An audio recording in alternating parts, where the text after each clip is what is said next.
कभी कभी हमारे लिए सामने वाले की चेतावनी को हल्के में लेना खतरनाक हो सकता है। हमेशा सतर्क रहना चाहिए। ये कहानी भूतिया अस्पताल उसी के बारे में है।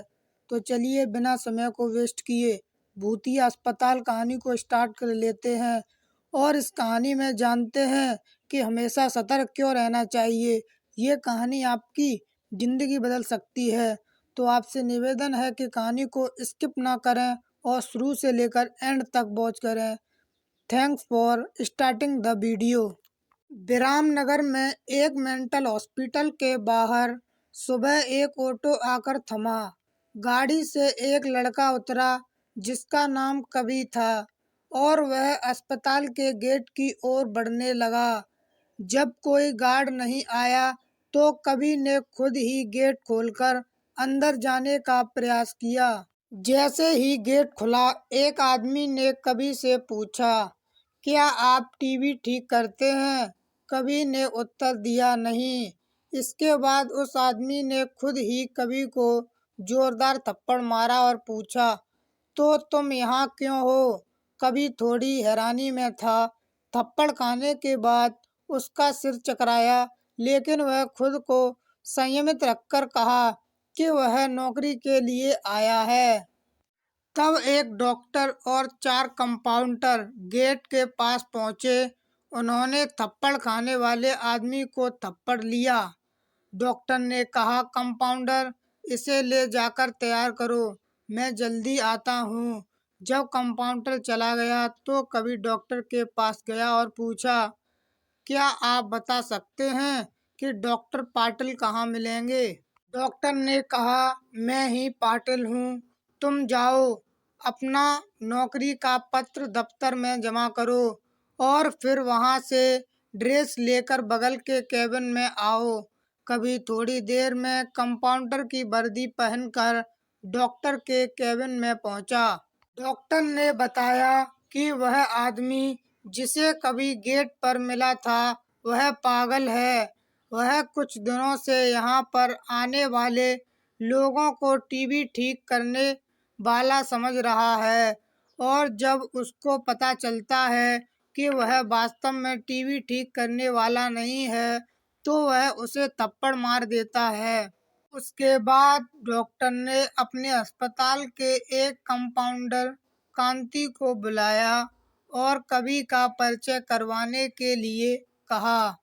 कांति ने कुछ ही देर में कवि को सबके साथ मिलाया और फिर उसे मरीजों के कमरे में ले गया। वहाँ हर कोई कुछ न कुछ अजीब हरकत कर रहा था। कोई दिल टूटने वाली शायरी सुना रहा था तो कोई फिल्मी संगीत गाते हुए डायलॉग मार रहा था। सभी मरीजों को देखते हुए कांति ने कवि से कहा कि आज के बाद से तुम्हें इन सारी चीजों को झेलना होगा। इतना कहकर कांति वहां से चला गया। तभी कवि को पता चला कि उसकी नाइट ड्यूटी थी। दिन के समय आराम करने के बाद कवि रात को मरीजों की देखभाल करने लगा। जैसे ही रात के 12 बजे सभी का चेहरा डर से पीला पड़ गया। हल्का करने वाले मरीज भी चुपचाप से एक कोने में बैठ गए। यह सब देखकर कवि को बड़ा अजीब लगा। उसने डॉक्टर से पूछा, आखिर ये सब क्या हो रहा है? सब लोग इतना डर क्यों रहे हैं? डॉक्टर ने उत्तर दिया, इस अस्पताल में रात 12 बजे के बाद भूत घूमते हैं। वो सभी पुराने मरीज हैं जिनकी इलाज के दौरान मौत हो गई थी। तुम संभल कर रहना। कवि को भूतों पर विश्वास नहीं था। उसने डॉक्टर की बात को हंसी में टाल दिया और अपना काम करने लगा। उसी रात कवि अकेले बाथरूम जा रहा था जब उसे लगा कि कोई उसके पीछे है। मुड़कर देखने पर कोई नहीं दिखा। कुछ देर बाद उसे फिर ऐसा ही महसूस हुआ। कवि ने सोचा कि यह भूत की बात उसके दिमाग में घूम रही होगी, इसलिए उसे वहम हो रहा है। बाथरूम करने जब कभी बाहर आ रहा था तो उसे शीशे में लिखा हुआ दिखा, आज तुम पागल हो जाओगे। कभी को लगा कोई उसके साथ मजाक कर रहा है, इसलिए उसने इस बात पर गौर नहीं किया और अपने काम पर लग गया। कुछ देर बाद कवि को एक तेज चीख सुनाई दी। वह दौड़ते हुए आवाज की ओर बढ़ा। जैसे ही कवि वहां पहुंचा, एक पागल ने दरवाजा अंदर से बंद कर दिया। किसी तरह से कवि ने उस दरवाजे को खुलवाया। दरवाजा खुलते ही उस पागल ने कवि को हवा में उछालकर गिरा दिया। कवि को इतनी जोर से गिराया था कि उसकी पीठ में गहरी चोट लग गई। तभी एक जोर की हंसी कवि को सुनाई दी। वहीं पागल हंसते हुए बोला कि मैंने कहा था ना कि आज तू पागल हो जाएगा। कवि ने गुस्से में चिल्लाते हुए कहा, पागल आदमी, तूने ये क्या किया? रुक, तुझे अभी बिजली का झटका देता हूँ। पागल ने जवाब दिया, अस्पताल में मिलने वाले बिजली के झटके से ही मेरी मौत हुई थी। अब तू क्या मुझे कोई शॉट देगा? अब मुझे इनका डर नहीं लगता।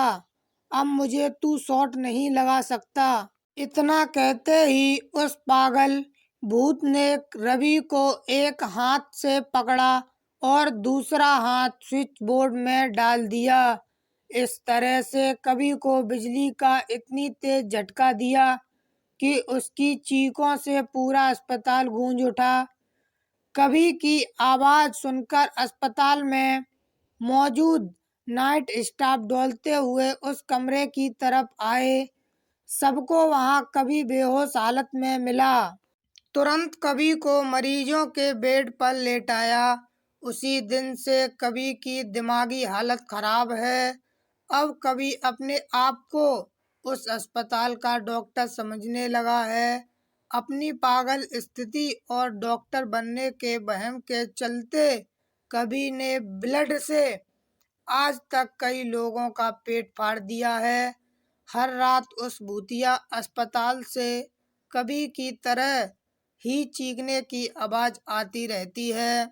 जब कवि को बिजली के झटके दिए जाते हैं, कभी कभी हमारे लिए सामने वाले की चेतावनी को हल्के में लेना खतरनाक हो सकता है। हमेशा सतर्क रहना चाहिए।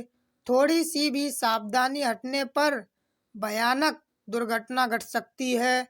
इसलिए जिंदगी में हमेशा सतर्क रहिए एवं दुर्घटनाओं से बचिए। अगर आपको यह भूतिया अस्पताल कहानी थोड़ी सी भी अच्छी लगी हो तो प्लीज़ वीडियो को लाइक, चैनल को सब्सक्राइब कर लें और बेल आइकन को प्रेस कर लें, जिससे हमारी अगली वीडियो की नोटिफिकेशन आप तक जल्द से जल्द पहुंच सके। धन्यवाद।